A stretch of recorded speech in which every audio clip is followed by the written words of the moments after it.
Hello friends, जैसा कि आप लोगों को पता है हम लोग क्या कर रहे थे, अब तक एसएससी जीडी का प्रीवियस ईयर का पेपर सॉल्व कर रहे थे। SSC GD previous year paper का सॉल्यूशन अभी हम लोग कर रहे थे। ठीक है, उसमें हम लोगों ने 25 क्वेश्चन कर लिया था रीजनिंग का, 25 जीएस का कर चुके हैं, 25 क्वेश्चन किसका, जीएस का भी कर चुके हैं, जिसमें जीएस और जीके दोनों आता है। जीएस मतलब जनरल साइंस, जिसमें हिस्ट्री पॉलिटी ये सारी चीज़ें होती हैं, और जीके मतलब करंट अफेयर समझ लीजिए। और आज हम लोग 25 क्वेश्चन करेंगे किसका, मैथ्स का। जो आपका मैथ का सिलेबस होता है ना, उससे जो आता है वो वाले। इसमें मेनली क्लास 10 तक के मैथ ही आता है, तो ज़्यादा टेंशन लेने की ज़रूरत नहीं है, ये भी बहुत ईजी आता है।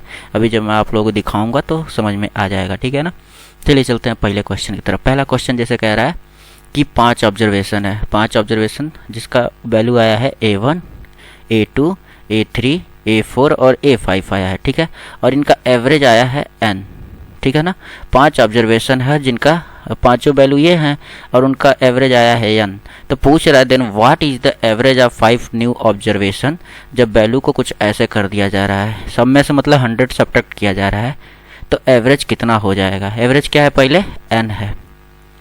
ठीक है ना, अब सारे नंबर में जब 100 सब्ट्रैक्ट किया जाता है तो इसका एवरेज में से भी 100 सब्ट्रैक्ट हो जाता है, तो ये हो जाएगा नया वाला हम लोगों का एवरेज, ये हो जाएगा न्यू एवरेज। ठीक है ना, तो यहाँ से आप लोगों ने क्या सीखा कि अगर एवरेज दे रखा है, किसी भी ऑब्जर्वेशन का अगर एवरेज दे रखा है, एवरेज दे रखा है, ठीक, अगर उसमें सेम नंबर से एडिशन किया जाए या सेम नंबर सब्ट्रैक्शन किया जाए, एडिशन किया जाए, सब्ट्रैक्शन किया जाए, मल्टीप्लिकेशन किया जाए, डिवीजन किया जाए, सेम यही चीज़ आपके एवरेज पे भी पड़ता है। एवरेज में भी अगर एडिशन करते हैं तो यहाँ भी एडिशन होता है, सब्ट्रैक्शन करते हैं तो सब्ट्रैक्शन होता है, मल्टीप्लिकेशन करते हैं तो मल्टीप्लिकेशन होता है, डिवीजन करते हैं तो डिवीजन होता है। कंडीशन बस एक ही होना चाहिए कि ये जो नंबर जो आगे इसके होगा वो क्या होना चाहिए, सेम होना चाहिए चारों केस में। ठीक है ना, चारों केस में नंबर सेम होना चाहिए। तो ये समझ में आया ना एवरेज का एक कॉन्सेप्ट। एवरेज अगर किसी नंबर का दिया हुआ है, अगर उन सारे नंबर में से सेम नंबर ऐड किया जाए, सब्ट्रैक्ट किया जाए, डिवाइड किया जाए, मल्टीप्लाई किया जाए, तो एवरेज में भी सेम वही चीज़ें होती हैं। और एवरेज निकालने का एक आसान तरीका मैं आपको बताता हूँ, ना एडिशन करना है, सब्ट्रैक्शन करना है, बस एकदम आसान है। देखिए ऐसे 6, 8, 10, 12 और 14 का एवरेज निकालना है। इसका हम लोगों को एवरेज निकालना है। तो एवरेज निकालने के लिए क्या करेंगे, देखेंगे एवरेज किसके करीब में आएगा। तो ये तो दिख रहा है हम लोगों के 10 के करीब में एवरेज आना चाहिए, तो मान लेंगे 10 एवरेज होगा इसका, मान लिए। ठीक है ना, अब करेंगे 10 से ये कितना कम है, 10 में से सब्ट्रैक्ट करना शुरू करेंगे। यहाँ मान लेंगे 10, 10 से ये कितना कम है, ये -4 कम है, ये कितना कम है, -2 कम है, -4 -2, और ये कितना ज़्यादा है, +2 ज़्यादा है, और ये कितना ज़्यादा है, +4 ज़्यादा है, और ये 0 है। अब क्या करेंगे, सारे के सारे नंबर को ऐसे ही जो आया है एडिशन प्लस सब्ट्रैक्शन में, उन सबको जोड़ लेंगे। तो ये -2 से +2 कट जाएगा, -4 से +4 कट जाएगा, लास्ट में क्या बचेगा, 0। कुछ नहीं बच रहा है ऊपर वाला ऐड करने पे, तो एवरेज में भी 0 ऐड हो जाएगा। एवरेज इक्वल टू 10 ही आंसर हो जाएगा। अगर यहाँ पे जो भी आता, प्लस में आता या माइनस में आता, सेम वही चीज़ यहाँ जोड़ते, लेकिन कंडीशन सिर्फ ये रहती कि जितने नंबर हैं उतने से ये वाले नंबर में डिवाइड करके उसके बाद से वहाँ जोड़ते। ठीक है ना, जैसे अगर यहाँ पे आ जाता -5 आता, अगर ये 0 के बजाय -5 आया होता है यहाँ पे, तो क्या करते, -5 में हम लोग क्या करते, 5 से डिवाइड करते। क्यों करते, क्योंकि 5 नंबर यहाँ दे रखा है ना, 1 2 3 4 5। फिर यहाँ क्या आता, -1, और वही -1 यहाँ ऐड कर देते, या 10 में से 1 सब्ट्रैक्ट कर देते, तो ये 9 हो जाता हम लोगों का। ठीक है ना, समझ में आया। ये जब आगे हम लोग पढ़ेंगे एवरेज हमारे चैनल पे, तो वहाँ पे मैं आपको इसको अच्छे से बताऊँगा, ढेर सारे एग्जाम्पल लेके। अभी बस ये कॉन्सेप्ट जान लीजिए कि ऐसे भी एवरेज निकल सकता है, बिना ऐड किए, बिना सब्ट्रैक्ट किए, बिना डिवाइड किए। ठीक है ना, और ये जो हम लोग सीखे, एवरेज में किसी भी सेम नंबर से एडिशन, सब्ट्रैक्शन, मल्टीप्लिकेशन, डिवीजन होता है, तो सेम वही चीज़ एवरेज के साथ भी होता है। अगला क्वेश्चन दिया है, the length of diagonal of A square, जैसे ये है रहा हम लोगों का एक स्क्वायर, कह रहा है इसके डायगोनल का लेंथ है 10√2 है, इसका डायगोनल का लेंथ है 10√2। Then what will be the area of square, area of square पूछ रहा है। तो हम लोगों को जहाँ तक पता है कि स्क्वायर का साइड क्या होता है, सब बराबर होता है ना, तो सपोज कर लेंगे स्क्वायर का साइड हो गया ए हो गया, और ये हम लोगों को दे रखा है डायगोनल 10√2, ध्यान दीजिएगा सेंटीमीटर में दे रखा है। तो जो आंसर आएगा वो किस में आएगा, एरिया का सेंटीमीटर स्क्वायर हो जाता है। तो ये 10√2 दे रखा है, ये ए हो गया, ये हो गया। यहाँ पे रहता है ये सब कौन सा एंगल, समकोण त्रिभुज बनता है ना, समकोण त्रिभुज राइट एंगल ट्रायंगल बनता है। तो राइट एंगल ट्रायंगल में कौन सा फार्मूला लगता है, पाइथागोरस फार्मूला लगता है। ये पाइथागोरस फार्मूला लगता है। पाइथागोरस फार्मूला मतलब क्या होता है, ये कर्डी का स्क्वायर या हाइपोटेनियस का square is equal to base का स्क्वायर प्लस हाइट का स्क्वायर, ठीक है ना। तो यहाँ बेस ए है, हाइट ए है और हाइपोटेनियस 10√2 है। तो ये हो जाएगा 10√2 का square is equal to a square plus a square. ये हो जाएगा 100 इंटू 2, ये हो जाएगा 2a स्क्वायर, 2 से 2 कैंसिल हो जाएगा, a बराबर आ जाएगा 10, ठीक है। तो साइड क्या आ गया हम लोगों का 10, a बराबर आया 10। एरिया ऑफ स्क्वायर क्या होता है, area of square is equal to होता है a स्क्वायर, यानी 10 का square is equal to 100 centimetre square. तो 100 सेंटीमीटर स्क्वायर कहाँ दे रखा है, ये हो जाएगा हम लोगों का फाइनल आंसर। समझ में आया। जितने क्वेश्चन है मतलब 25 क्वेश्चन है ना, तो 25 से ज़्यादा कॉन्सेप्ट हम लोग इस पूरे वीडियो में पढ़ेंगे, ठीक है ना। तो वीडियो को अंत तक जरूर देखिएगा, आप ही लोगों का अच्छा खासा फायदा होना है, ठीक है ना। तो ये 10√2 इसका डायगोनल दे रखा था। डायगोनल हम लोगों को पता है कि एरिया स्क्वायर का साइड जो होता है समान होता है, बराबर होता है। तो ये भी चारों ए हो जाएंगे। अब यहाँ पे ये राइट एंगल ट्रायंगल बन रहा है, तो राइट एंगल ट्रायंगल में हम लोग पाइथागोरस थ्योरम आसानी से लगा सकते थे। तो पाइथागोरस थ्योरम कहता है कि जो ये डायगोनल होता है ये इन दोनों के स्क्वायर के सम के बराबर होता है। तो डायगोनल का स्क्वायर ये है, इन दोनों के स्क्वायर के सम के बराबर करने पे ए बराबर 10 आ गया। अब एरिया ऑफ स्क्वायर क्या होता है, साइड का स्क्वायर, ए का स्क्वायर या साइड का स्क्वायर, तो ए ही तो साइड है ना। तो a square equal to 10, 10 square equal to 100 आ गया। हाँ, तो 2 क्वेश्चन कर लिया हम लोगों ने, जिसमें पहला क्वेश्चन था एवरेज से रिलेटेड और दूसरा क्वेश्चन था हमारे ज्योमेट्री से रिलेटेड, मतलब सर्किल जिसमें आता है ये सारी चीज़ों से रिलेटेड था, एरिया स्क्वायर ये सारी चीज़ों से, ठीक है ना। अभी तक आप लोगों को मेरा सेशन अगर पसंद आया हो तो मेरे चैनल का नाम आप लोगों को नीचे लिखा दिख रहा होगा, गोलू ट्यूटर लिखा होगा, उसे क्या करिएगा, सब्सक्राइब कर दीजिएगा, बेल आइकन भी बजा दीजिएगा ताकि सारे के सारे नोटिफिकेशन आगे के मिलते रहें, ठीक है ना। ऐसे बहुत सारे ट्रिक मैं आगे के 25 क्वेश्चंस में बताने वाला हूँ, ठीक है ना। ध्यान से देखिएगा पूरा का पूरा सेशन। अब देखिए, कह रहा है एक आदमी है, वो अपने घर से यानी होम से ऑफिस जाता है, ठीक है। जाता है वो 25 के स्पीड से, कितने की स्पीड से गया, 25 किलोमीटर पर आवर के स्पीड से गया, और आता है वो 20 किलोमीटर पर आवर के स्पीड से, ठीक है ना। और जाने आने दोनों को मिला के इसको जो समय लगता है वो लगता है टोटल 9 घंटे का समय लगता है, ठीक है ना। तो 9 घंटे का समय लगता है, तो कुछ समय इसको जाने में लगा होगा और कुछ समय इसको आने में लगा होगा। तो जो समय इसको जाने में लगा होगा उसको लेट कर लीजिए x समय जाने में लगा है, और आने में कितना समय लगेगा, 9 - x, ठीक है ना। और हम लोगों को पता है कि ये जो डिस्टेंस है वो दोनों के लिए सेम होगा, जाने के लिए भी और आने के लिए भी, दोनों डिस्टेंस जो होगा वो क्या होगा, सेम होगा। तो वही डिस्टेंस पूछ रहा, मतलब होम से ऑफिस की डिस्टेंस कितनी है, ठीक है ना। वही हम लोगों को निकालना भी है, डिस्टेंस भी सेम होगा। हम लोगों ने फॉर्मूला ही पढ़ रखा होगा, डिस्टेंस इज इक्वल टू क्या होता है, स्पीड इंटू टाइम होता है। Distance is equal to speed into time, ये फॉर्मूला याद रखिएगा, आपके क्वेश्चंस में हमेशा आएगा, मतलब जो भी एग्जाम पेपर होगा उसमें एक क्वेश्चन तो इस पर आएगा ही आएगा। तो ये फॉर्मूला रट्टा मार लीजिए। अब देखिए, इसके लिए स्पीड 25 है और ये टाइम x है, और इसके लिए स्पीड 20 है और टाइम 9 - x है। दिख रहा है ना दोनों, अभी दोनों दिख रहा है ना आपको, दिख रहा है तो एक बार जरूर हाथ उठा दीजिए, ठीक है। तो दिख रहा होगा, ठीक है। तो ये है 25 जाने का और ये है उसमें लगा टाइम, और ये आने का और उसमें लगा टाइम, और डिस्टेंस दोनों का सेम होगा। तो दोनों का जब डिस्टेंस सेम होगा तो इसको लिख सकते हैं ना, 25 × x is equal to 20 × 9 - x लिख सकते हैं। तो बस इसको सॉल्व कर दीजिए, ये हो जाएगा 25x is equal to 20x और माइनस 20 × 9 और माइनस 20x, ऐसा लिख सकते हैं ना। तो ये हो जाएगा 20 और ये 20 इधर से इधर जाएगा, तो ये हो जाएगा 45x इज इक्वल टू 20 × 9। अब इसको डिवाइड करना शुरू करेंगे, तो डिवाइड करेंगे तो x इज इक्वल टू क्या हो जाएगा, 20 × 9 / 45, 5 से ये जाएगा 5 4 जा और 5 9 जा, और ये इससे कैंसिल हो जाएगा। x इजिकल टू आ जाएगा 4, यानी इसको जाने में समय लगता है 4 घंटा और आने में समय लगता है 5 घंटा। ठीक है ना, जाने में समय 4 घंटा, आने में 5 घंटा।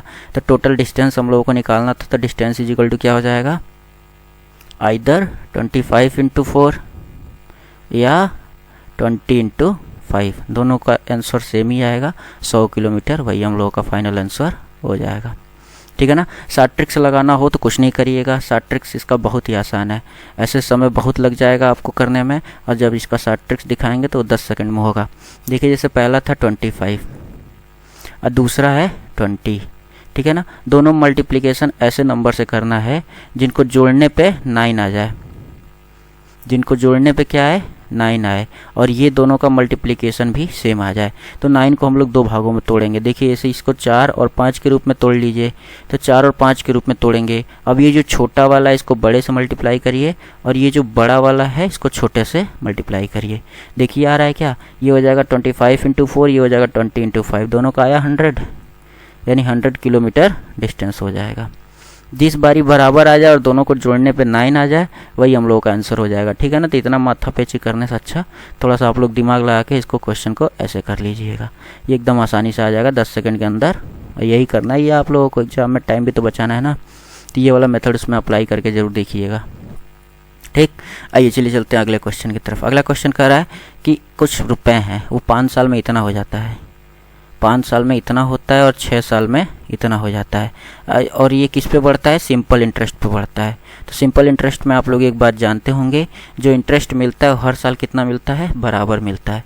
इंटरेस्ट हर साल का इक्वल होता है, चाहे जितने साल बढ़ते जाए 1 साल 2 साल 3 साल 4 साल, इंटरेस्ट क्या होता है उतना ही रहता है, क्योंकि सिर्फ इंटरेस्ट मिलता है किस पे, प्रिंसिपल पे इंटरेस्ट मिलता है। लेकिन वही बात अगर कंपाउंड इंटरेस्ट की जाए तो कंपाउंड इंटरेस्ट के केस में उल्टा हो जाता है। उल्टा मतलब कहने का अर्थ है कि इसका जो इंटरेस्ट है हर साल बराबर नहीं रहता है, क्योंकि इसमें इंटरेस्ट पे भी इंटरेस्ट मिलता है। पहले इतना बड़ा था, अब इतना बड़ा हो जाएगा, दूसरी बार इससे भी बड़ा होगा। ठीक है, क्योंकि इसमें प्रिंसिपल के साथ जो इंटरेस्ट मिला रहता है ना पिछले साल का, उस पर भी इंटरेस्ट मिलता है। प्रिंसिपल प्लस इंटरेस्ट इंटरेस्ट बनता रहता है, इसीलिए हमेशा उतने ही सालों में कंपाउंड इंटरेस्ट सिंपल इंटरेस्ट से ज़्यादा होता है। ठीक है, चलिए अब सिंपल इंटरेस्ट का क्वेश्चन है। पता हम लोगों को इंटरेस्ट क्या होता है, इंटरेस्ट यानी ब्याज सेम रहता है। तो 5वें साल में इतना था, 6वें साल में इतना हो गया। इतना कहने का मतलब एक साल में जो अंतर आया वो किसके वजह से आया होगा, इंटरेस्ट या ब्याज की वजह से आया होगा।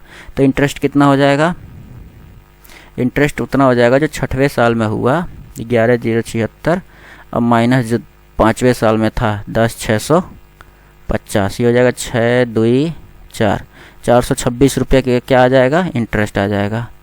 और ये टोटल अमाउंट कितने सालों में हुआ है, 6 साल में हुआ है।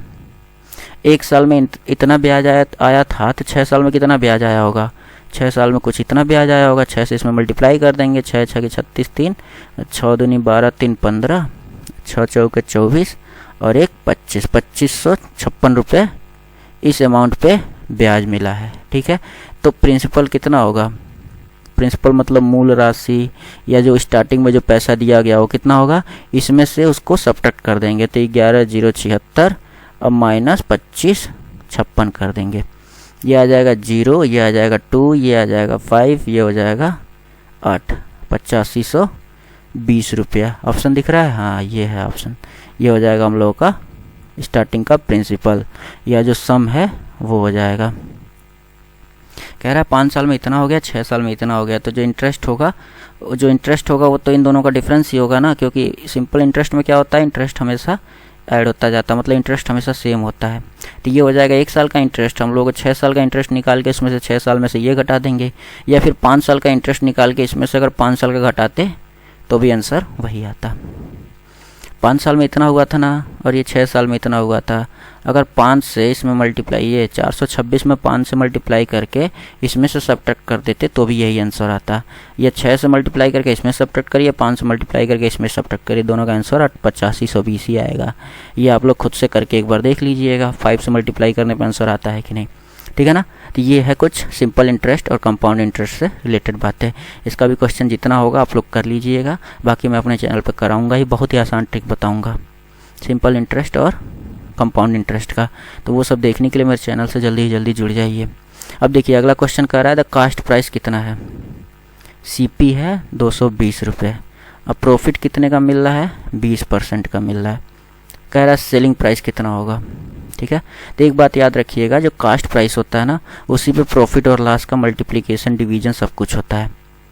ठीक है, अब देखिए 20 रुपये है, ये 20 रुपये का प्रॉफिट मिल रहा है, तो सेलिंग प्राइस कितना होगा। तो देखिए 100 रुपये कास्ट प्राइस अगर लेते हैं हम लोग, कास्ट प्राइस जब 100 रुपये लेते हैं तो उस पर हम लोगों को प्रॉफिट मिलेगा 20 रुपये का। ठीक है, तो सेलिंग प्राइस कितना हो जाएगा 120, यानी 100 रुपये कास्ट प्राइस पे 120 सेलिंग प्राइस हो रहा है। ये समझ में आया। कास्ट प्राइस अगर 20% प्रॉफिट दिया रहता है, ठीक है ना, तो उस समय हम लोग कास्ट प्राइस क्या लेते हैं, 100 लेते हैं। तो कास्ट प्राइस जो 100 लेते हैं तो सेलिंग प्राइस क्या होता है, 100 + 20 मिलके 120 हो जाता है। ठीक, अब हम लोग कितने रुपए के लिए निकालना था, 220 रुपये के लिए। तो 220 रुपये इक्वल टू कितना हो जाएगा, 120/100 × 220। ये जीरो से ये जीरो जाएगा, ये जीरो से ये जीरो जाएगा, 12 दूनी 24, 12 दूनी 26।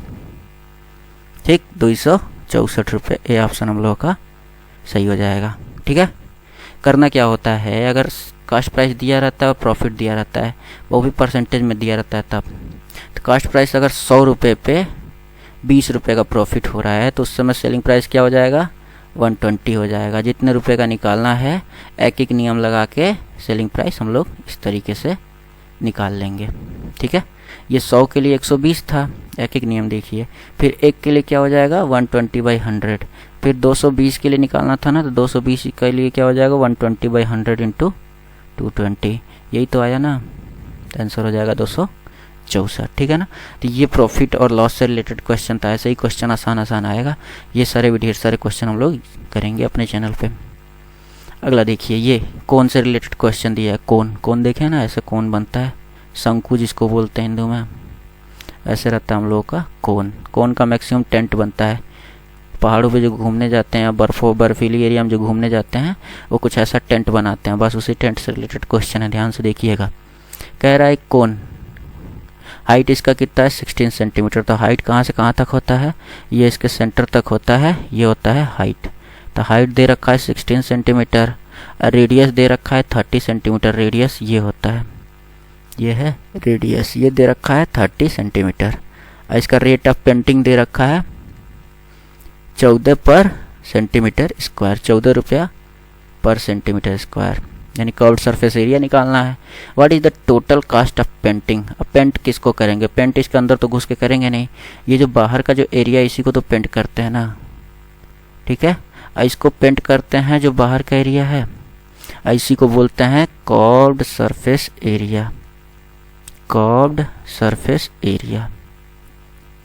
और कर्व्ड सरफेस एरिया कोन का कितना होता है, कोन का कर्व्ड सरफेस एरिया कितना होता है, πr/l, πr/l या πr/h। हाइट जो है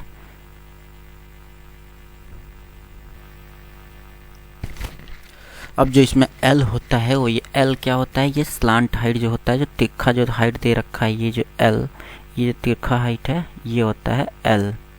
L निकलता कैसे है, L = होता है √h² + r²।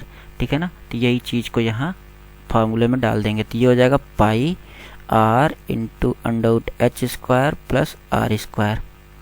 ये हो जाएगा 22/7 × r दे रखा है कितना, r है हम लोगों का 30 × h² कितना है, h² है 16 का स्क्वायर प्लस 30 का स्क्वायर। हाँ, तो इसको सॉल्व करेंगे तो कुछ ऐसे आंसर आएगा, 22/7 × 30 × ये हो जाएगा 256 + 900।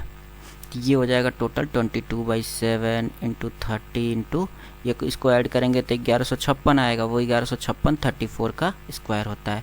तो ये हम लोग कुछ कर्व्ड सरफेस एरिया निकल के आ जाएगा। हम लोगों को प्राइस निकालना है, कितने रुपए लगेंगे, तो टोटल कास्ट क्या हो जाएगा, टोटल कॉस्ट = हो जाएगा, इसमें 14 से मल्टीप्लाई कर देंगे, तो ये हो जाएगा 22/7 × 30 × 34 × कितने रुपए 14, 14 से मल्टीप्लाई कर देंगे, ये 7 से जाएगा, 7 2 जा 14। अब ये आ जाएगा 22 इंटू 30 इंटू 34 इंटू 2।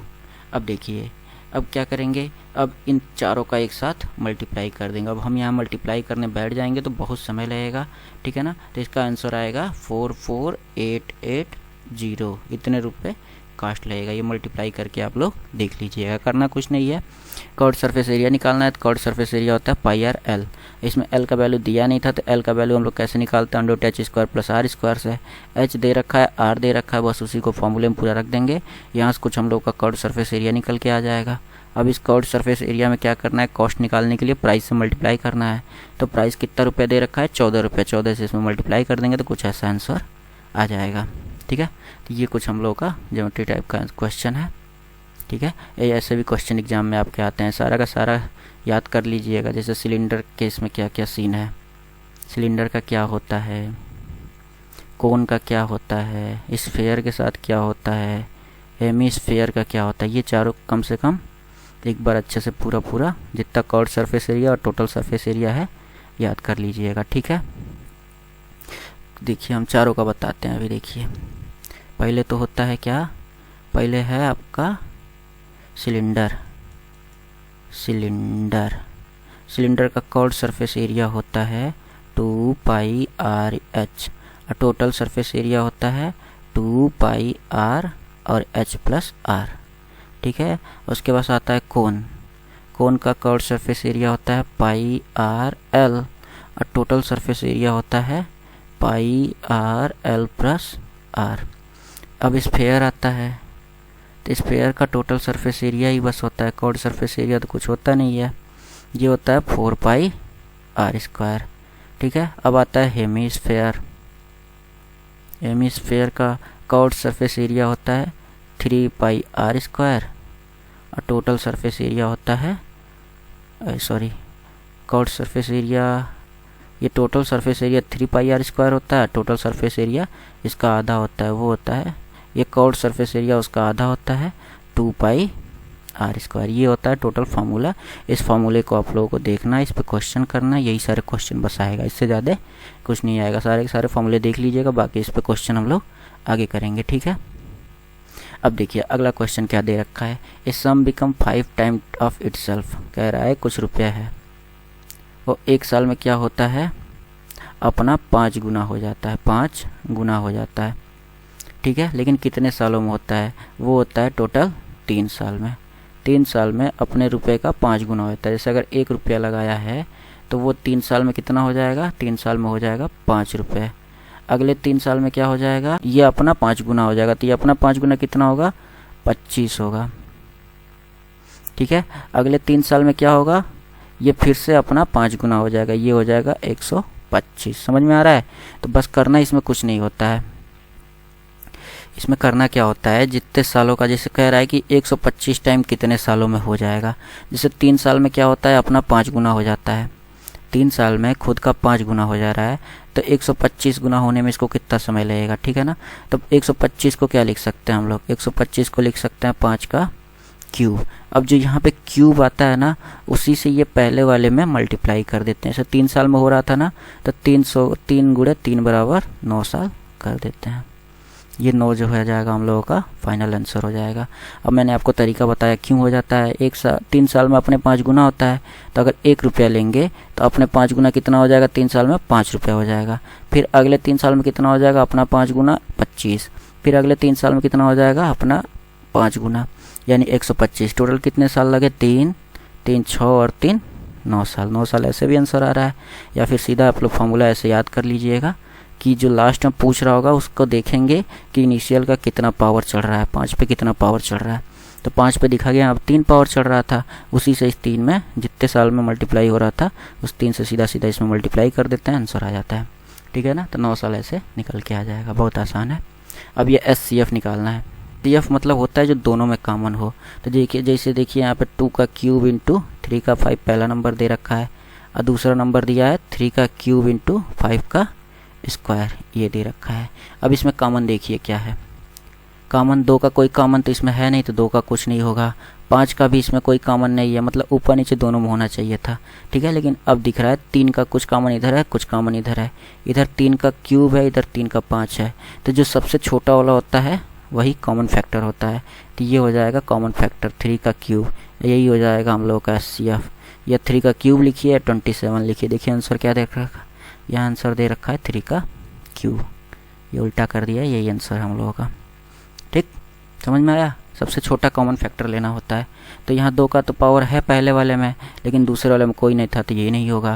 फिर नीचे देखा गया तो 5 का तो था, लेकिन इसमें कोई नहीं था। ऊपर नीचे देखे तो बस एक ही कॉमन दिखा, 3 का कॉमन, 3 का पावर।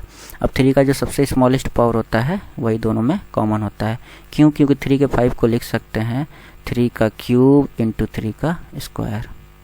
ठीक है, ये हो जाएगा 3 प्लस 2, ऐसे कुछ होता है। ए के power m plus n is equal to होता है ना ए के पावर एम इंटू ए के पावर एन, बस इसी का इस्तेमाल करते हैं यहाँ पे। ठीक है ना। तो कॉमन फैक्टर क्या निकल के आएगा, 3 का क्यूब हो जाएगा हम लोगों का एचसीएफ। जो छोटा छोटा सबसे छोटा होता है वही लिया आता है। अगला क्वेश्चन, ये वर्क एंड टाइम वाला है। ये भी बहुत आसान तरीके से मैं आपको बता रहा हूँ, देखिए ध्यान से। जैसे ए क्या कर रहा है, एक काम को 6 दिन में कर रहा है। ए 6 को 6 दिन में कर रहा है। अब बी उसी काम को कितने दिन में कर रहा है, 8 दिन में कह रहा है दोनों ए प्लस बी कितने दिन में काम कंप्लीट कर देंगे। एक साथ दोनों काम करना शुरू कर देते हो। तो इसको निकालने का तरीका बस ये याद रखिएगा, यहाँ 6 है, यहाँ 8 है, दोनों का क्या करेंगे, एलसीएम निकालेंगे। एलसीएम कैसे निकलता है, जो बड़ा वाला नंबर होता है ना उसका मल्टीप्लाई करना शुरू करते हैं। जैसे 8 है तो 6 से डिवाइड तो होगा नहीं, बड़े वाले नंबर का मल्टीप्लाई करते हैं, छोटे वाले से डिवाइड करना शुरू करते हैं। जहाँ पे दोनों से डिवाइड होना शुरू हो जाएगा वही एलसीएम हो जाता है। जैसे 8 तो 6 8 से तो डिवाइड होगा नहीं, अगला क्या आएगा, 16 आएगा। 6 से 16 डिवाइड नहीं होगा, 6 से 16 नहीं जाएगा, अगला क्या आ जाएगा, 24 आएगा। 8 एकम 8, 8 दूनी 16, 8 3 24। 6 से देखा गया तो ये डिवाइड हो रहा था 4 बार में, यानी इसका एलसीएम कितना हो जाएगा, 24। ठीक है, तो इसका एलसीएम निकाल लेते हैं। ये हो जाता है टोटल वर्क, कितना काम करना है। ठीक है, ये टोटल वर्क बन जाता है। अब देखिए 6 से इसमें डिवाइड करते हैं तो यहाँ आता है 4, और 8 से इसमें डिवाइड करते तो यहाँ आता है 3। ये है इन दोनों की इफ़िशियंसी। 4 इफ़िशियंसी इसका है और 3 इफ़िशियंसी इसका है। ठीक है, तो जब इसमें ये जो टोटल वर्क है, ये टोटल वर्क है और ये निकल के आया हम लोगों का इफ़िशियंसी। टोटल वर्क में जब इफ़िशियंसी से डिवाइड करते हैं तो हम लोगों का टाइम निकल के आ जाता है, कितने दिन में काम करेगा। देखिए इसे 24/3 करेंगे तो 8 आएगा ना, तो ये आ जाएगा कितने दिन में इसने काम किया। ठीक है, तो इसका इफ़िशियंसी 4 है, इसका इफ़िशियंसी 3 है। अब दोनों के इफ़िशियंसी को क्या करेंगे हम लोग, जोड़ना है, क्योंकि हम लोग को क्या निकालना है, ए प्लस बी निकालना है। तो ए प्लस बी निकालने के लिए दोनों के इफ़िशियंसी जोड़ेंगे, तो ए प्लस बी का इफ़िशियंसी कितना हो जाएगा, 7। ये आ जाएगा इफ़िशियंसी। ठीक, अब फिर टाइम निकालना है, दोनों का टाइम कितना लगेगा। तो टाइम निकालने के लिए जो हम लोगों के पास ये टोटल वर्क आया है, टोटल वर्क अपॉन इफ़िशियंसी कर देंगे। तो टोटल वर्क 24 है, इफ़िशियंसी हम लोगों का 7 आया था। देखिए कुछ ऐसा आंसर दे रखा है क्या, 24/7, ये रहा 24/7 आंसर हो जाएगा। आसान है ना, करना कुछ नहीं है, करना बस वही है। ए का 6 है, बी का 8 है, दोनों का एलसीएम लेना है। जो एलसीएम आएगा वही टोटल वर्क हो जाएगा। फिर 6 से इसमें डिवाइड करना है 4 बार में, 8 से इसमें करेंगे 3 बार में, ये हो जाएगा दोनों की अलग अलग इफ़िशियंसी। अब दोनों का निकालना था, ए प्लस बी निकालना था। तो ए प्लस बी निकालना है तो दोनों की इफ़िशियंसी को जोड़ देंगे, तो वो हो जाएगा हम लोगों का 4 3 7, 4 3 7 आया ना। अब 7 से टोटल वर्क जो 24 है उसमें से 7 को डिवाइड कर देंगे। आसान है। अगर कहता है कि ए माइनस बी निकालिए, ए माइनस बी नहीं, कहता है ए और बी दोनों काम करना शुरू कर रहे हैं। ठीक है, अब ए क्या करता है, एक दिन बाद छोड़ के चला जाता है। ए क्या करता है, एक दिन बाद काम को छोड़ के चला जाता है, तो बाकी काम को बी कितने दिन में पूरा करेगा। ऐसे क्वेश्चन बहुत टफेस्ट आता है। इसके लिए क्या करेंगे, जैसे 24 वर्क था, टोटल वर्क 24 है ना अभी, तो ए क्या कर रहा है, पहले दिन छोड़ के चला जा रहा है, तो एक दिन तो काम किया ना। तो एक दिन दोनों मिलके कितना काम कर रहे हैं, 7 काम कर रहे हैं ना। एक दिन में ए प्लस बी कितना काम किए, 7 काम किए। तो यही 24 में से 7 सब्ट्रैक्ट कर देंगे। 24 में से 7 सब्ट्रैक्ट होगा, कितना बचेगा, 14 में से 7 गया 7, ये हो जाएगा 17, यानी 17 काम अभी बचा हुआ है। अब 17 काम को किसको करना है, बी को करना है। किसको करना है ये 17 काम? बी को करना है। तो बी की इफिशियंसी कितनी है? बी की इफिशियंसी यहाँ 3 है।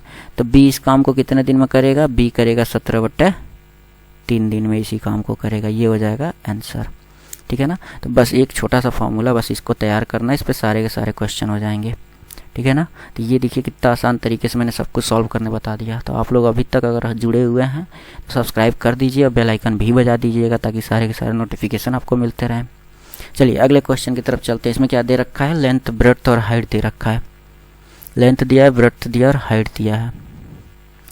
लेंथ ये है 21 मीटर, ब्रेड्थ ये है 12 मीटर, हाइट है 16 मीटर। कह रहा है कि largest rod that can be placed in that room. तो लार्जेस्ट रॉड निकालने के लिए क्या निकालना होगा? √L² plus B² plus H² निकालेंगे। तो ये हम लोगों का क्या कहते हैं इसको? घनाभ बोलते हैं, क्यूबाइड बोलते हैं, ठीक है ना, क्यूबाइड। क्यूबाइड में लॉन्गेस्ट रॉड कैसे रखेंगे? इस कोने से लेके उस कोने तक, यही तो होगा ना लॉन्गेस्ट रॉड। अपने घर का एक कोने से लेकर दूसरे को अपोजिट कोने में रखेंगे, डंडा वही लॉन्गेस्ट रॉड होगा। वो कैसे निकलेगा? √L² plus B² plus H² से निकलेगा। ये होगा 21 का स्क्वायर, ये होगा 12 का स्क्वायर, ये हो जाएगा 16 का स्क्वायर। 21 का स्क्वायर होता है 441, 12 का स्क्वायर होता है 144, 16 का स्क्वायर होता है 256। हो गया। अब इसको ऐड करेंगे, ऐड करेंगे तो कितना आएगा? 1, 10 और 1 11, 4 5 9 1 10, 10 4 14, 4 1 5, 5 2 7, 7 और 1 8, 8 41 आया, 8 41 आया। ये लेकिन अंडर रूट में है। अब इसको क्या करेंगे? अंडर रूट से बाहर निकालने के लिए इसका हम लोग ये निकालेंगे, क्या कहते हैं, स्क्वायर रूट निकालेंगे। स्क्वायर रूट निकालने के लिए क्या करते हैं? 2 और 1 लेते हैं। ये हो जाएगा 2 2 जा 4, 2 2 जा 4, ये हो जाएगा 2 2 4, इधर आएगा 441। तो ये कितने बार में जाएगा? 9 टाइम्स में जाएगा। 9 9 81, 8 9 चौके 36 और 8 44, यानी कितना आ गया हम लोगों का? 29। ये हो जाएगा हम लोगों का आंसर, ठीक है।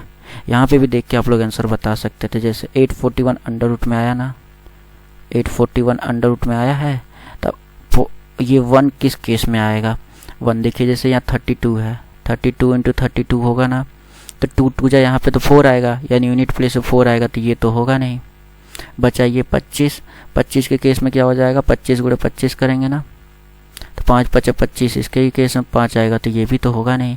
बचा 31 होगा या 29 होगा, 31 होगा या 29 होगा। अब हम लोगों ने यहाँ कर रखा था ये 2 हम लोगों को पता था कि 2 वाले सीरीज में ही आएगा, तो 2 वाले सीरीज में कौन सा है? 29। इसका आंसर हम लोग डायरेक्ट 29 कर सकते थे, यहाँ पे मल्टीप्लाई ढूंढे भी ना ही, ठीक है।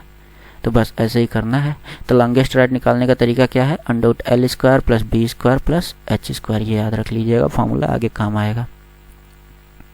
अगला क्वेश्चन, ये पाई चार्ट दिया, बहुत आसान है। देखिए, the line chart given below have profit percentage of company. 5 कंपनियों का प्रॉफिट परसेंटेज दे रखा है, P1 P2 P3 P4 P5। कह रहा है the revenue of product P3 is इतना, व्हाट इज द एक्सपेंडिचर। तो एक्सपेंडिचर होता है क्या?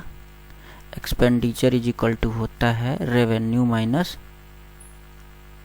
प्रॉफिट, ठीक है। कितना रेवेन्यू लगाया, उस पर कितना खर्चा हुआ, यानी यहाँ पर सीधा सीधा निकल के आएगा revenue is equal to expenditure plus profit. Revenue मतलब कमाई, उसने कितना खर्चा किया फिर कितना कमाया, ये चीज़ बस आप लोग ध्यान में रखिएगा, ठीक है। अब देखिए, कह रहा है P3 में उसने कितना रेवेन्यू कमाया है। P3 के केस में 38,100 रुपये कमाया है, मतलब 38,100 रुपये कमाया। और यहाँ पे प्रॉफिट कितने का मिल रहा है? 27% का प्रॉफिट मिल रहा है। भी आप लोगों ने पिछले क्वेश्चन में देखा था, प्रॉफिट लॉस वाला जो क्वेश्चन था, उसमें हम लोगों ने क्या देखा था? जो प्रॉफिट निकलता था वो किस पे निकलता था? प्रॉफिट हम लोगों का निकलता था कॉस्ट प्राइस पे निकलता था प्रॉफिट। सेम वैसे ही यहाँ पे क्या होगा? एक्सपेंडिचर पे प्रॉफिट होगा। एक्सपेंडिचर पे क्या होगा? प्रॉफिट हम लोगों को मिलेगा। तो एक्सपेंडिचर अगर 100 लेते हैं तो प्रॉफिट मिला के रेवेन्यू कितना हो जाएगा? रेवेन्यू इज इक्वल टू हो जाएगा 127, ठीक है। अगर इतना एक्सपेंडिचर होता है, एक्सपेंडिचर 100 करते हैं तो रेवेन्यू कितना हो जाएगा? 127। क्यों? क्योंकि रेवेन्यू इज इक्वल टू निकल रखा है एक्सपेंडिचर प्लस प्रॉफिट, ठीक है। तो यहाँ से वो हो जाएगा 127, और ये जो 127 ये कितने के बराबर है?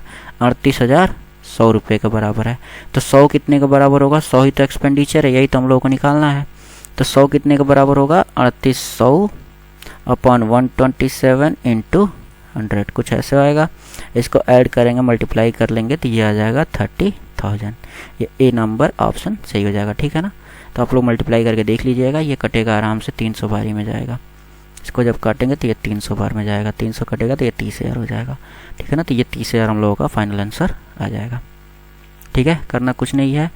27% प्रॉफिट मिल रहा था, हम लोगों को रेवेन्यू दे रखा था, तो हम लोगों को जो एक्सपेंडिचर था, एक्सपेंडिचर को जब 100 रुपये लेंगे तो रेवेन्यू कितना हो जाएगा? रेवेन्यू हो जाएगा 127। तो 127 कितने के बराबर दे रखा था? इतने के बराबर दे रखा था। तो 100 कितने के बराबर हो जाएगा? इतने के बराबर, यानी 30,000 हम लोगों का फाइनल आंसर आ जाएगा, ठीक है ना। अगले क्वेश्चन की तरफ चलते हैं। 5:1/2, उसमें गलत दे रखा है, ध्यान मत दीजिए। यह 3:1/4 plus 6 minus 4 plus 6 minus 4 divided by 2, ये है। तो बोर्ड मास हम लोग लगाते हैं। तो बोर्ड मास में पहले क्या करते हैं? पहले ब्रैकेट सॉल्व करते हैं, ब्रैकेट। तो ब्रैकेट के अंदर ये वाला पोर्शन है ना, तो पहले इसको सॉल्व करेंगे।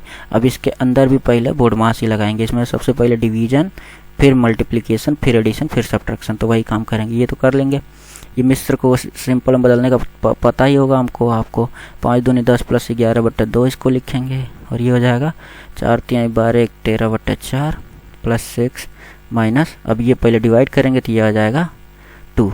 अब ये ऐसे ही रहने देंगे, अभी कुछ नहीं करेंगे, पूरा का पूरा बोर्ड मास लाएंगे। फिर इन दोनों को ऐड करेंगे, इसमें सब्ट्रैक्ट करेंगे तो ये हो जाएगा 13/4 प्लस 4, कुछ ऐसा आएगा। इसमें मल्टीप्लाई करेंगे, ये आ जाएगा 11/2 माइनस 4 चौके 16, 16 13 29/4, 29/4 आया। और यहाँ 11/2 दे रखा है ना, तो यहाँ पे 4 है, तो यहाँ पे नीचे वाला भी 4 करेंगे तो ये हो जाएगा, ऊपर नीचे 2 से मल्टीप्लाई कर देंगे। ये 22/4 माइनस 29/4, ये डिवाइड करेंगे, सब्ट्रैक्ट करेंगे तो ये आ जाएगा -7/4, क्योंकि माइनस वाले साइड में ज़्यादा था। 29 किससे ज़्यादा है? 22 से ज़्यादा है ना, तो ये हो जाएगा -7/4। वो ऑप्शन दे रखा है डी, -7/4। ये हो जाएगा हम लोगों का आंसर। यहाँ क्या लगाना था? बोर्ड मास लगाना था। सिंपल मल्टीप्लिकेशन, डिवीजन और उसका केस था क्या? रेशनल नंबर का केस था, फ्रैक्शन का केस था, फ्रैक्शन समझ लीजिए, ठीक है ना। अगला question, Sonu is driving car, speed दे रखा है 20 मीटर पर सेकेंड, और टाइम कितना लगेगा उसको? 936 किलोमीटर जाने में। यहाँ देखिए मीटर पर सेकंड में दे रखा है, यहाँ डिस्टेंस किलोमीटर में दे रखा है, और यहाँ आर में पूछा है। कहने का सीधा सीधा अर्थ है, इसको क्या करिए, किलोमीटर पर आर में पहले चेंज कर लीजिए, उसके बाद ही इसको सॉल्व करिएगा, क्योंकि जब यूनिट सेम रहता है तभी फार्मूला काम करता है। फार्मूला क्या है? Distance is equal to speed into time. अभी कुछ देर पहले हम लोगों ने इसका इस्तेमाल करके क्वेश्चन लगाया है। फिर से एक और क्वेश्चन आ गया, बस यहाँ पे ये यूनिट का खेल खेल गया। यहाँ मीटर पर सेकंड दिया है, यहाँ किलोमीटर में दिया है, तो इसको पहले किलोमीटर पर आवर में चेंज करिए। तो किलोमीटर पर आवर में चेंज करने के लिए क्या करेंगे? देखिए ध्यान से, 20 मीटर बटे सेकंड है। मीटर को किलोमीटर में बदलने के लिए क्या करेंगे? 1/1000 कर देंगे, तो ये हो जाएगा किलोमीटर, ठीक है। तो ये मीटर चेंज हो जाएगा किलोमीटर में। अब सेकंड को और में चेंज करने के लिए क्या करते हैं? 36 से नीचे डिवाइड करेंगे या ऊपर मल्टीप्लाई करेंगे, 3600। ये 3600 कहाँ से आया? 60 × 60 होता है ना, ठीक है। 60 × 60, 60 मिनट और 60 सेकंड, 1 घंटे में होता है ना 60 मिनट फिर 60 सेकंड, तो वहीं से 3600 आता है।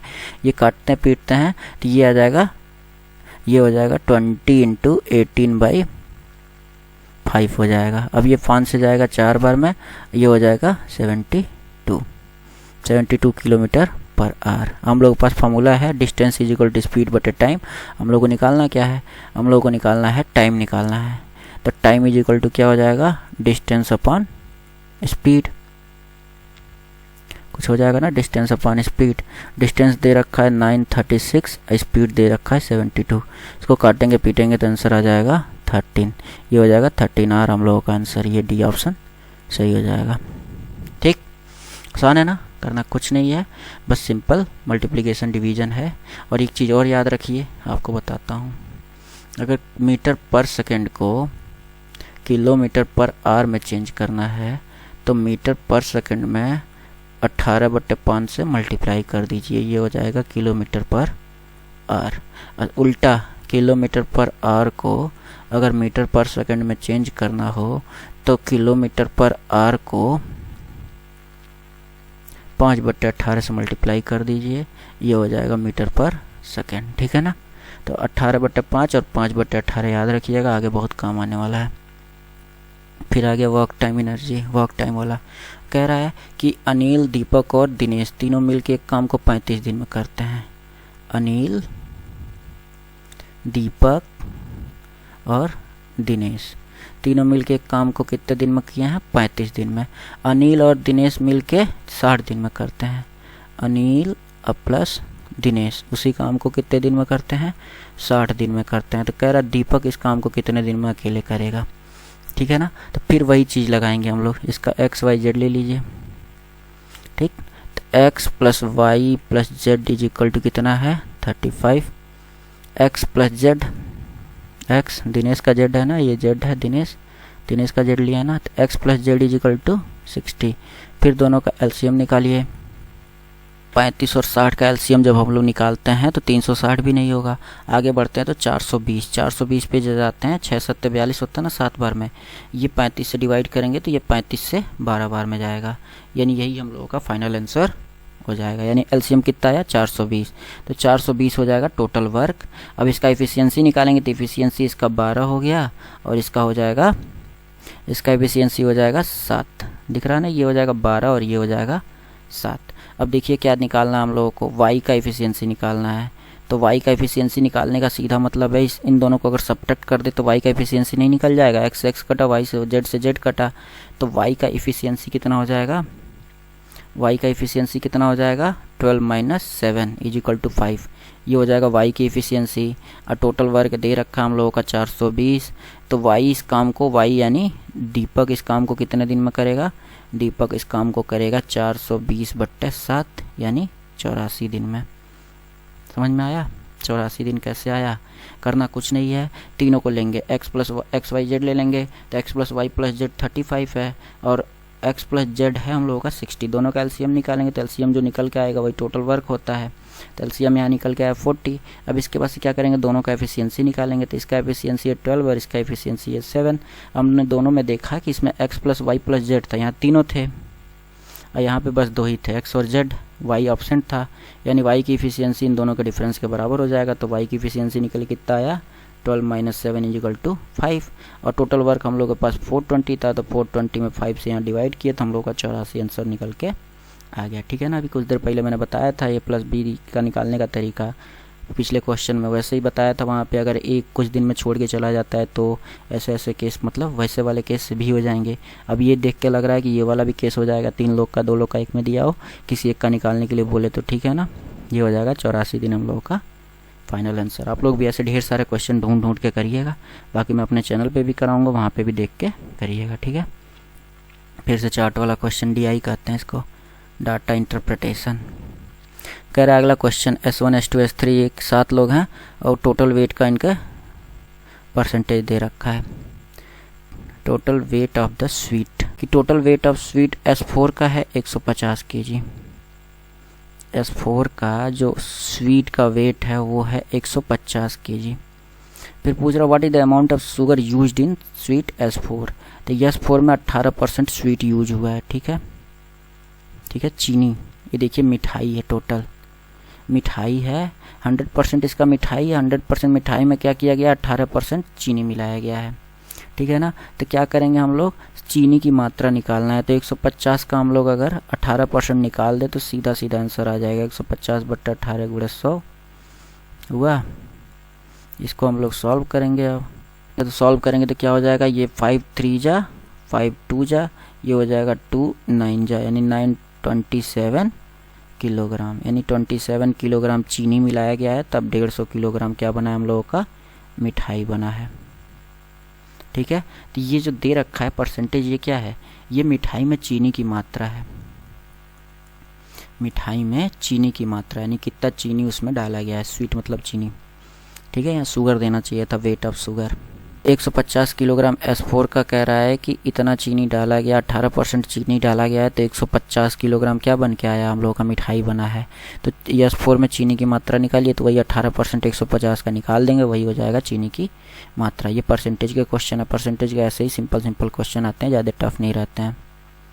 ठीक है ना। अब देखिए कॉइन से रिलेटेड क्वेश्चन बहुत आसान तरीके से बताऊंगा, एक बार देख लीजिए, आपको समझ में आ जाएगा। देखिए जैसे 1 रुपये का कॉइन 1, 2 और 5 रुपये का कॉइन पर किस रेशियो में है, 8:1:5 के रेशियो में है, ठीक है ना। तो 1 का, 2 का और 5 का, ये इतने रुपए का कॉइन है और ये रेशियो है इनका। तो पहले क्या करेंगे, इससे इसमें मल्टीप्लाई करके निकालेंगे कितना रुपया बनता है। तो 1 रुपये का 8 कॉइन लेंगे तो कितना रुपया बना, 8 रुपया, प्लस 2 रुपये का 1 कॉइन लेंगे तो कितना रुपया बनेगा, 2 रुपये। अब 5 रुपये का 5 कॉइन लेंगे तो कितना रुपया बनेगा, 25 रुपये। ये सबको जोड़ेंगे तो कितना बचेगा, ये आ जाएगा हम लोगों का 35 रुपये, ठीक है ना। यानी एक एक सबको लेते हैं तो ये 35 रुपये बनता है, ठीक है। कह रहा है कि कितने रुपए बैग में है 5 के, 35 रुपये बन रहा है। 35 रुपये में से क्या करेंगे, 420 में, ये टोटल 420 जो है वो 35 के समतुल्य हो गया, 35 के बराबर हो गया। अरे सॉरी, ये 420 35 के बराबर हो गया। यहाँ से एक वैल्यू निकालेंगे, एक का जो वैल्यू आया 420/35, 420/35 से हम लोगों का 12 आ जाएगा। अभी पिछले क्वेश्चन में ही तो देखे 420 में 35 से डिवाइड करे थे तो 12 आया था एफिशिएंसी, तो बस यहाँ पे ये 12 आ जाएगा।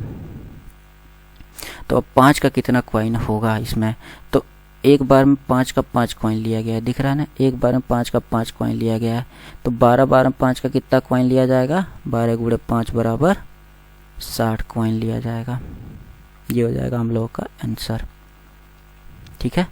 पहले क्या करेंगे कि रेशियो से इसके कॉइन में मल्टीप्लाई करके टोटल कॉइन निकालेंगे। अब टोटल कॉइन जो होगा उसको जितना कॉइन दिया गया उससे रेशियो निकालेंगे, मतलब कितना ज़्यादा हो रहा है, मतलब कितना डिवाइड करने पे कितना बनेगा। तो 1 यूनिट उसके कितने बराबर होगा, तो जो 1 यूनिट यहाँ से निकला वो 12 का बराबर आ रहा था। तो यहाँ पे 5 रुपये का कॉइन पूछा है कि 5 रुपये के टोटल कितने कॉइन होंगे, तो एक बार में 5 कॉइन ले रहा है 5 का, तो 12 बार में कितने कॉइन लेगा, तो 12 × 5 बराबर 60 कॉइन लेगा। यही अगर पूछता कि 2 रुपये के कितने कॉइन यूज हुए हैं, तो 2 रुपये के लिए 1 से मल्टीप्लाई करते, किसमें 1 × 12, तो 2 रुपये कितने कॉइन हो जाते, 12 कॉइन। वही 1 रुपये का पूछता तो 8 से मल्टीप्लाई करते, तो 12 8 कितना कॉइन हो जाता, 96, ठीक है ना। तो बस यही तरीका आप लोग लगाइएगा। कॉइन से रिलेटेड क्वेश्चन आए तो इसके रेशियो से मल्टीप्लाई करके सिंगल यूनिट निकालिएगा, सिंगल यूनिट से टोटल जितना रुपया दिया उसमें डिवाइड कर लीजिएगा, डिवाइड करने के बाद जो आंसर आया उससे इसके नंबर ऑफ कॉइन में मल्टीप्लाई करते जाइएगा, आंसर आ जाएगा। उसका रेशियो मल्टीप्लाई करते जाइएगा, नंबर ऑफ कॉइन्स आता जाएगा।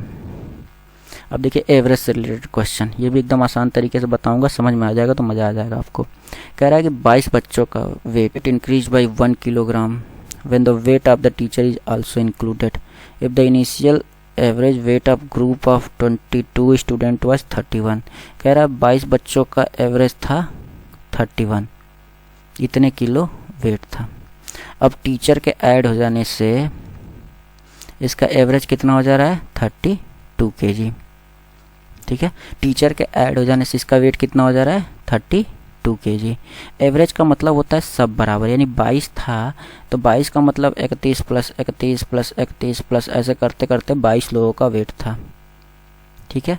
अब टीचर के आ जाने से क्या हो गया, ये वेट 32 + 32 + 32 + 32, कितने लोगों का वेट हो गया, टोटल 23 लोगों का वेट हो गया, 32। तो टीचर का वेट कैसे निकलेगा, टीचर का तो 32 तो होगा ही होगा, 32 जो इसका एवरेज आया वो, अब प्लस 22 लोगों में जो एक एक बढ़ाया है वो भी तो मल्टीप्लाई हो जाएगा, ऐड हो जाएगा ना, 22 × 1। 22 लोगों को अपने में से एक एक यूनिट दिया है ना ये, तो ये हो जाएगा 22 × 1, यानी ये हो जाएगा 32 + 22, टोटल मिला के 54 टीचर का वेट निकल के आ जाएगा, ये हो जाएगा 54 आंसर।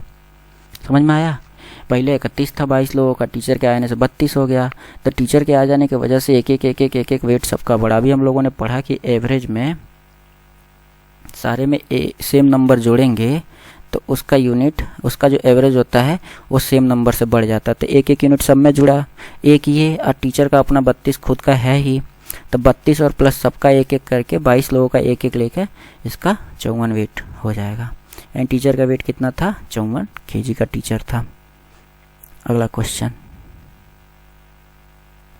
हाँ, तो ये क्वेश्चन करने से पहले आपको हमें रेशियो निकालना सिखाना पड़ेगा, ठीक है ना। जैसे यू भी वी डब्ल्यू, तो यू वी डब्ल्यू तीनों का रेशियो जब तक निकाल नहीं पाएंगे तब तक यू और डब्ल्यू में रिलेशन हम लोग नहीं बता पाएंगे, ठीक है ना। जैसे यहाँ दे रखा है यू भी डब्ल्यू, 3 रेशियो दे रखा है। तो पहले में 4:7 है, यहाँ 4 है और यहाँ 7 है। दूसरे में क्या है 9:7 है, तो यू के 9 और यहाँ पे 7 है, ठीक है ना। तो इसका U/V/W निकालने के लिए क्या करेंगे, जो जो जगह खाली रहता है, ऐसे यहाँ पे ये W खाली है ना, तो W के पहले जो होता है उससे इसको भर देते हैं। तो यहाँ पे 7 है ना, तो इसको यहाँ पे 7 से भर देंगे। ठीक वैसे ही यहाँ पे कोई जगह, यहाँ पे जगह एक खाली है, तो इसको कैसे भरेंगे, इसके पीछे 9 दिख रहा है तो 9 यहाँ पे सीधे सीधे उतार देंगे, ये वाला 9 यहाँ पे ला देंगे। अब क्या करना है, आप सीधे सीधे इन दोनों को मल्टीप्लाई करना है। तो ये हो जाएगा 36, ये हो जाएगा 7 9 जा 63 और ये हो जाएगा 7 7 49। अब हम लोगों का U/V/W निकल गया। अब कह रहा है U72 है, U72 है और यहाँ पे U हम लोग कितना निकल के आया 36। तो U का रेशियो क्या है, U कहने का मतलब है सीधा 2 गुना है। कितना निकल के आया, इसमें से इससे डिवाइड करेंगे तो कितना आया 2 आया, यानी 49 भी कितना होगा, इसका 2 गुना होगा। 49 को 2 गुना कितना होगा 49 × 2 बराबर 98। ये हो जाएगा हम लोगों का फाइनल आंसर, ठीक है ना। तो रेशियो से कुछ इस टाइप का क्वेश्चन आता है, 2 रेशियो दे देगा और इसका फाइनल रेशियो निकलवाएगा आपसे। जैसे U/V/W का रेशियो दे दिया था, U और W का रेशियो पूछ रहा था। U और W का रेशियो यहाँ से क्या निकल के आया 36:49 निकल के आया। 36 को उसने क्या किया है 72 दे दिया है, तो 36 का 2 गुना 72 होता है, तो 49 का भी 2 गुना कर देंगे। 49 का 2 गुना करेंगे कितना हो जाएगा 98। ये हो जाएगा हम लोग का आंसर। रेशियो की यही क्वालिटी है, दोनों में अगर सेम नंबर से मल्टीप्लाई और डिवाइड करेंगे तो रेशियो उतने का उतना रहेगा। जैसे 3/3:9 दिया है ना, तो इसको एक और चीज़ लिख सकते हैं, दोनों में 3 से डिवाइड कर दीजिए, ये हो जाएगा 1:3, ठीक है ना। सेम वही चीज़ किया गया है, 36 को 72 बनाया गया है, तो 49 का क्या हो जाएगा 98 हो जाएगा। तो ये हो जाएगा हम लोग का आंसर। रेशियो से कुछ इस टाइप के क्वेश्चन आते हैं। हमने आपको सारे के सारे तरीके बता दिए भैया किस किस तरीके से क्या क्या निकल सकता है। अगला क्वेश्चन परसेंटेज से रिलेटेड दे रखा है। जैसे दे रखा है P is 40% less than P जो है ना 40% कम है, किससे Q से, ठीक है ना। तो पूछ रहा है Q कितना ज़्यादा होगा P से, ठीक है ना। तो इन सारों का फॉर्मूला निकालने के लिए Q का कितना ज़्यादा मोर है ये निकालने के लिए क्या करेंगे, P को मान लेंगे ये X% अगर ज़्यादा है, मान लेंगे ये X% ज़्यादा है, X% लेस है कम है। तो इसके लिए क्या करेंगे, लेस के लिए माइनस आता है, देखिए कहाँ माइनस आता है, यहाँ लेंगे X/100 माइनस X × 100 कर देते हैं, ठीक है। अगर यही चीज़ देता है कि P जो है 40% ज़्यादा है, P is 40% more than Q, 40% ज़्यादा है अगर Q से देता, तो उस केस में फॉर्मूला क्या हो जाता है Q के लिए X/100 प्लस X × 100। लेकिन आप लोगों के लिए ये फॉर्मूला लगेगा क्योंकि यहाँ पे लेस का फॉर्मूला दे रखा है और Q का पूछ रहा है। तो Q का वैल्यू, Q का परसेंटेज कितना आ जाएगा, ये X के जगह पे 40 है तो 40/100 माइनस 40 × 100, ये हो जाएगा 40/60 × 100। ये काट पीट मचाएंगे तो ये 4 2 जा और ये 3 को ऐसे ही रहने देंगे, ये हो जाएगा 20 यानी 200/3, ये हो जाएगा 66.66%, ठीक है ना। ये आंसर हो जाएगा। कई लोग 60% मार के चले आएंगे, ऐसी गलती ना करिएगा, 66% आंसर होगा। कैसे होगा निकालने का तरीका मैं आपको बता दिया। अगर लेस दे रहा होगा तो लेस के लिए क्या करेंगे X/100 माइनस X × 100 करेंगे। अगर मोर दे रहा होगा, इतना बढ़ रहा होगा तो X/100 प्लस X × 100 करके लगाएंगे, ठीक है ना। मैंने अभी तक 19 क्वेश्चन कर लिया, 19 क्वेश्चन 19 फार्मूले 19 तरीके बताए हैं, ठीक है ना। अभी तक जो भी जुड़े हुए हैं कृपया सब्सक्राइब जरूर कर दीजिएगा, ठीक है। आइए चलिए अगले क्वेश्चन की तरफ चलते हैं। ये दे रखा है फिर से वही DI का क्वेश्चन, डाटा इंटरप्रिटेशन। कह रहा है if the export for the Y3 का एक्सपोर्ट 35,000 करोड़ है, then what will be the import मतलब कितना मंगाया। तो इम्पोर्ट बाय एक्सपोर्ट का रेशियो दे रखा है, इम्पोर्ट बाय एक्सपोर्ट का रेशियो क्या दे रखा है 1.1 को हम लोग क्या लिख सकते हैं 11/10 लिख सकते हैं, ठीक है, कहने का अर्थ ये है कि अगर एक्सपोर्ट 10 का होगा तो इंपोर्ट कितने का किया जाएगा, 11 का। ये किसके लिए है, y3 के लिए है, y3 के लिए है ना, y3 का ही तो इक्वेशन हम लोग समझना है। सिर्फ y3 से रिलेटेड जितनी चीज़ें वो बस देखेंगे। तो y3 का यहाँ पे इंपोर्ट बाय एक्सपोर्ट कितना है, 1.1। तो इंपोर्ट बाय एक्सपोर्ट जब निकाले तो 1/1.1 को 11/10 लिख सकते हैं। तो जब एक्सपोर्ट 10 का कर रहे हैं तो इंपोर्ट कितने का करना पड़ेगा, 11 का। यहाँ पे 10 है। अब ये इंपोर्ट जो 10 एक्सपोर्ट जो 10 का है, सॉरी, जो एक्सपोर्ट जो 10 का है वो किसके बराबर है, 35,000 के बराबर है। यानी 10 का एक्सपोर्ट 35,000 हो रहा है। तो इंपोर्ट जो हम लोगों का 11 है वो कितना होगा, तो 11 ऐसे होगा, 35,000 बटा 10 गुणे 11। समझ में आया।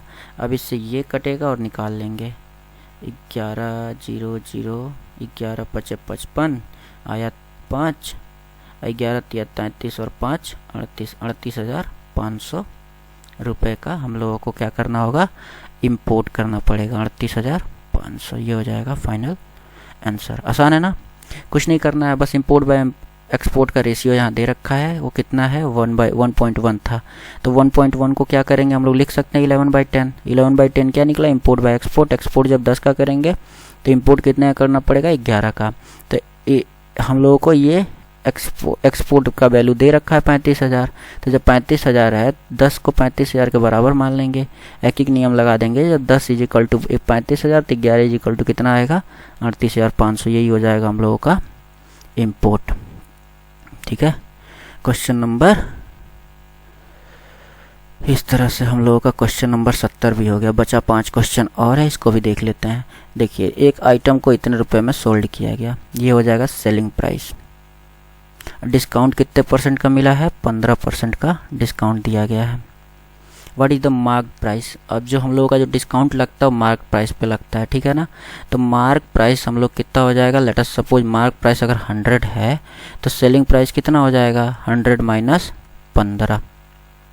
ठीक है, तो मार्क प्राइस अगर 100 क्योंकि जो डिस्काउंट लगता है किस पे लगता है, मार्क प्राइस पे लगता है। मार्क प्राइस वो होता है जैसे आप कोई सामान खरीदने जाते हैं तो वहाँ पे एक स्टिकर चिपका रहता है जिस पे लिखा रहता है 595 रुपया या 599 रुपया, ऐसे लिखा रहता है ना। और जो प्रॉफिट या डिस्काउंट देना होता है वो इसी प्राइस पे दिया जाता है, इसी को मार्क प्राइस बोला जाता है, ठीक है ना। तो अगर मार्क प्राइस को हम लोग 100 लेते हैं तो सेलिंग प्राइस कितना हो जाएगा, 100 में से कह रहा है 15% की छूट देंगे हम आपको, तो 100 माइनस 15 हो जाएगा। ये हम लोगों का निकल के आ जाएगा 85। ठीक है, अब ये 85 किसके बराबर दे रखा है, 4,777। तो ये जो 85 है ये 4,777 के बराबर दे रखा है। तो 100 का वैल्यू कितना होगा, ये निकलेगा 4,777 अपॉन 85 इंटू 100। अब इसको जब सॉल्व करेंगे तो हम लोग का आंसर आ जाएगा 5,620। ठीक है, आप लोग खुद सॉल्व करके इसको देख लीजिएगा, 5,620 कन्फर्म आंसर आएगा। ठीक है, ये हो जाएगा हम लोगों का आंसर। कुछ नहीं करना है, मार्क प्राइस दे रखा है और डिस्काउंट, मार्क प्राइस निकालना है, डिस्काउंट दे रखा है और जितना डिस्काउंट होता है वो हम लोग मार्क प्राइस पे निकालते हैं। तो अगर मार्क प्राइस को हम लोग 100 लेंगे तो डिस्काउंट 15% जब होगा तो सेलिंग प्राइस कितना हो जाएगा, 100 माइनस 15 50। यही 85 कितने के बराबर दे रखा है, 4,777 के। तो 85 4,777 के बराबर दे रखा है। तो 100 जो हम लोगों ने मार्क प्राइस ले रखा होगा किसके बराबर हो जाएगा, इतना गुणे इतना बटा इतना, इक्वल टू 5,620। अगला क्वेश्चन कोड मास वाला ही क्वेश्चन है। क्वेश्चन में थोड़ा सा दिक्कत है, ये कुछ इस तरह है, 10 सही 1/3 डिवाइडेड बाई 5/3। ये है 10 + 14 डिवाइडेड बाई 3 - 1। ठीक है ना। तो करना कुछ नहीं है, बस इसी को सॉल्व करना। फिर से वही बोर्ड मास लगाएंगे, पहले ब्रैकेट को सॉल्व करेंगे, फिर डिवीजन, फिर मल्टीप्लिकेशन, एडिशन, सब्ट्रैक्शन, बस यही चीज़ करना है। इसको पहले सॉल्व कर लेंगे, ये हो जाएगा 31/3 डिवाइडेड बाई यहाँ पे 5/3। इसको ऐसे ही रहने देंगे, पहले अंदर सॉल्व करेंगे। तो अंदर जब सॉल्व करेंगे तो ये आ जाएगा 14/3 - 1। अब ये 3 से इसमें मल्टीप्लाई करेंगे और इसको सॉल्व करेंगे, ये हो जाएगा 31/3 डिवाइडेड बाई 5/3। अब ये 10 या 30 + 14 - 3/3 कुछ ऐसे आएगा, तो इसको फिर सॉल्व करेंगे तो ये हो जाएगा 31/3 डिवाइडेड बाई 5/7 इंटू ये हो जाएगा 30 14 हो जाएगा 44 में से 3 गया 41/3। 41 बट्टे आया 3। इसको सॉल्व करने के लिए क्या करेंगे, ये हो जाएगा 31/3 डिवाइडेड बाई, फिर इसको मल्टीप्लाई कर लेंगे तो ये हो जाएगा 5 एकम 5, 5 चौके 20, 205 और नीचे हो जाएगा 3 3 9। ठीक है ना। तो पहले ब्रैकेट सॉल्व कर लिए, फिर यहाँ पे ऑफ वाला जो साइन था इसको सॉल्व कर लिए, टोटल सॉल्व हो गया ब्रैकेट के साथ वाला। अब फिर से अब ये बोर्ड मास का वगैरह फिर ये डिवाइड करेंगे। तो ये डिवाइड करने के लिए अब क्या करेंगे, डिवाइड करने का रूल होता है कि पीछे वाला पलट दिया जाता है तो ये मल्टीप्लिकेशन हो जाता है। ठीक है, पीछे वाला पलट देंगे, 205 ये हो जाएगा, हर अंश हर हो जाएगा और हर अंश हो जाता है, और ये जो डिवाइड का साइन होता है ये मल्टीप्लाई हो जाता है। अब इसको सॉल्व करेंगे तो ये 3 3 जा 9 आएगा, इसको मल्टीप्लाई करेंगे तो ये 93/205 आ जाएगा। तो 93/205 हम लोगों का ए ऑप्शन सही हो जाएगा। ठीक है, तो करना कुछ नहीं है, बस सिंपल जो पिछला क्वेश्चन हम लोगों ने बोर्ड मास का रूल लगा किया था सेम वैसे इसको भी करेंगे। पहले इतने पोर्शन को सॉल्व करेंगे, फिर उसके बाद से इसको सॉल्व कर देंगे इससे मिला के। ठीक, चलिए अगले क्वेश्चन की तरफ चलते हैं। बहुत ही आसान क्वेश्चन था। अगला कह रहा है the price of 2 article are in the ratio 3:2। 2 article का प्राइस 3:2 के रेशियो में था। The price of first article is increased by 40% and the price of second article is decreased by X%। इसको कह रहा है कि 40% बढ़ा दिया गया। ठीक है, और ये कह रहा है X% डिक्रीज कर दिया गया। इतना करने के बाद से इन दोनों के प्राइस के रेशियो में क्या होता है, 7:3 का रेशियो आ जाता है। इतना करने के बाद से इसका रेशियो जो है 7:3 का आ रहा है। तो वैल्यू ऑफ x का वैल्यू पूछ रहा है, मतलब कितने परसेंट घटाया गया ये पूछ रहा है इसने। हाँ, तो यहाँ पे क्या हुआ है, 3 का 40% इंक्रीज होकर 7 बना है। ठीक है ना। तो 3 का पहले हम लोग 40% इंक्रीज निकालेंगे। तो 3 का 40% इंक्रीज कितना होगा, 3/40 × 100, ये 0 से 0 जाएगा, 3 चौके 12/10 यानी 1.2 आ जाएगा। यानी टोटल नंबर ये कितना बन रहा है, 3 का 40% इंक्रीज होने के बाद से 3 + 1.2 ये हो जाएगा 4.2। 4.2 की जगह पे यहाँ पे क्या बन रहा था, बन रहा है 7। तो 7 से 4.2 कितनी बार में जाएगा, 7 × 42 यानी 0.6 टाइम में ये जा रहा है। ठीक है ना। अब 0.6 में 3 से भी मल्टीप्लाई करेंगे तो 3 × 0.6 कितना हो जाएगा, ये हो जाएगा 1.8। ठीक है ना। अब 1.8 और 2 में निकालेंगे कि डिफरेंस कितना आ रहा है और कितने परसेंट का आ रहा है, वही x हो जाएगा। तो x% = हो जाएगा 2 - 1.8/2 × 100। ये परसेंटेज निकालने का फॉर्मूला है। तो यहाँ से निकल के आएगा ये 0.2/2 × 100। ठीक है ना। तो 2 से 2 जाएगा, ये 0.1 हो जाएगा। 0.1 से 100 मल्टीप्लाई करेंगे तो ये 10% निकल के आ जाएगा। ये सबसे ईजीएस्ट तरीका था जो मैंने आपको बताया। क्या करना है, 3 का 40% इंक्रीज करके 7 बनाना है। 3 का 40% जो इंक्रीज करे तो ये कितना आ गया, 4.2 आया। अब ये 4.2 7 का कितने टाइम था, उतने ही टाइम 3 का अगला नंबर होगा। तो ये 4.2 जो आया वो 7 का कितने टाइम था, 0.6 टाइम था। तो जब ये 0.6 टाइम है तो 3 का 0.6 टाइम कितना होगा, 1.8। यानी 2 को कितना होगा, 2 हो जाएगा 1.8 और 2 और 8 के बीच का जो डिफरेंस होगा वही परसेंटेज होगा। यहाँ डिक्रीज हो रहा है, यहाँ इंक्रीज हो रहा है, दिखा ना। अब ये 3 से 4.2 हो रहा है और ये 2 से 1.8 हो रहा है। तो बस यही डिक्रीज परसेंटेज निकालने के लिए क्या करते हैं, जो इनिशियल होता है उसमें से फाइनल सब्ट्रैक्ट करते हैं, डिवाइडेड बाय इनिशियल × 100। वहीं से आपका 10% निकल के आ जाएगा और ये 10% x का वैल्यू हो जाएगा आंसर। ठीक है ना। अगला क्वेश्चन एकदम आसान है, इससे आसान क्वेश्चन हो ही नहीं सकता। मोड निकालना है, mode, mean median mode. Mode होता है जिसका संख्या सबसे ज़्यादा हो, जिसका नंबर सबसे ज़्यादा हो। देखिए जैसे यहाँ 0 कितनी बार है, 1 2 3 बार है। 3 कितने बार है, 1 2 2 बार है ये तो। फिर 2 कितने बार है, 1 2 3 और यहाँ पे 1 4। 2 सबसे ज़्यादा अभी तक चल रहा है, 4 बार है। 3 का देखेंगे, 3 तो देख ही लिए, बचा 5 देखिए 1 2 3 बार है। बाकी कोई नंबर तो बचा नहीं। 0 भी 0 3 ही बार है। जो 2 आया वो कितने बार है, 4 बार है। यही हो जाएगा मोड। जो सबसे ज़्यादा बार होता है वही हो जाता है मोड। 3 चीज़ें होती है ना, मीन मीडियन मोड। इन तीनों के बारे में डिटेल में हम लोग पढ़ेंगे क्लास में। ठीक है, तो आप लोग क्या करिएगा, सब्सक्राइब कर लीजिएगा मेरा चैनल। चलिए अगले क्वेश्चन की तरफ चलते हैं। Manish purchase a book at a rate of 225 पर बुक। 225 रुपये के रेट से एक बुक खरीदता है पर बुक। एक बुक का रेट 225 रुपये है और उसको बेचता है 162 रुपये पर बुक, और 162 रुपये में एक बुक बेच देता है। ठीक है। अब कह रहा है जब 7 बुक बेचेगा तो उसको लॉस कितने का होगा। तो एक बुक का लॉस निकाल लो। 5 में से 2 गया 3, 12 में से 6 गया 6, एक बुक पे 63 रुपये का लॉस हो रहा है। तो 7 बुक पे कितना होगा, 63 गुणे 7, 7 तिरिके 21, 6 सत्ते 42 और 2 44, 441 रुपये का लॉस हो जाएगा। ऑप्शन नंबर ए 441 रुपये सही हो जाएगा। कह रहा है कि 225 का बुक खरीद के लाया है और 162 में बेच दिया है, तो एक बुक पे उसका कितने का लॉस हुआ, इन दोनों का डिफरेंस आया 63। अब कह रहा है 7 बुक उसने ऐसे बेचा, तो भैया 7 बुक का जो लॉस होगा, एक बुक का जो लॉस होगा उसमें 7 से मल्टीप्लाई कर देंगे, 7 बुक का लॉस आ जाएगा, 441 रुपये आंसर हो जाएगा। तो फाइनल 441 जो ए ऑप्शन है वो सही हो जाएगा।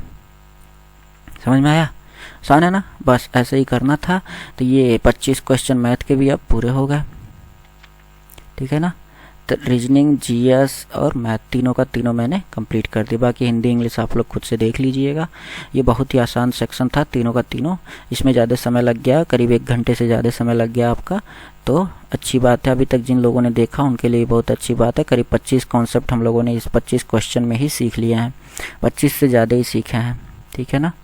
तो आप लोग ऐसे ही मेरे चैनल के साथ जुड़े रहिए और सभी लोग, जितने लोग ने अब तक देख रहा है वो लोग क्या करिए, इसको सब्सक्राइब कर दीजिए और बेल आइकन भी बजा दीजिएगा, ताकि सारे के सारे नोटिफिकेशन मिलते रहें, ठीक है ना। जैसे मैंने इसमें क्वेश्चन सॉल्व कराया सेम वैसे ही मैं आपके क्वेश्चन जो पेपर जो मैं पढ़ाऊँगा उसमें भी सेम ऐसे ही कराऊँगा। ऐसे ऐसे क्वेश्चन ढूंढ के सारे करा डालूंगा, ताकि एक भी आपसे छूटेगा नहीं। तो ये सारी चीज़ें करने के लिए आप लोग कुछ मत करिए, बस सब्सक्राइब कर दीजिए और अपने फ्रेंड जितने दोस्त लोग हैं उन सब लोगों को भी एक बार शेयर कर दीजिए, ठीक है ना। चलिए बस आज के लिए इतना ही, धन्यवाद।